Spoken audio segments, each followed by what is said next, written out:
আল্লাহর রাসূলের যুগেও কোনোদিন রাসূলের জন্মদিন পালন হয় নাই। সাহাবায়ে কেরামের যুগে, চার খলিফার যুগে, হযরত আবু বকরের যুগে, হযরত ওমরের যুগে, হযরত উসমানের যুগে, হযরত আলীর যুগে, তাবিঈনের যুগে, তাবিঈনের যুগে কখনো মিলাদুন নবী নবী রাসূলের কোনো জন্মদিন পালন হয় নাই। এখন যদি নতুন করে কেউ জন্মদিন পালন করা আশিকে রাসূল দাবি করে মুসলমান ইমানদার, এটা ধোঁকা ছাড়া কিছুই না। সাহাবায়ে কেরামের সে আশিকে রাসূল পৃথিবীতে আর কেউ ছিল না, আর কেউ হবে না। কারণ এরা এমন আশিকে রাসূল ছিলেন, এরা রাসূলের জন্য জীবন দিয়ে দিছে।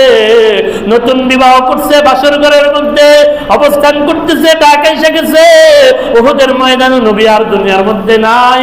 এরা নিজের স্ত্রীকে রাইখা নতুন বিবিকে বিধবা বানাইতে কোনো কুণ্ঠাবোধ করে নাই। এরা রাসূলের জন্য বদরের প্রান্তরে জীবন দিছে, উহুদের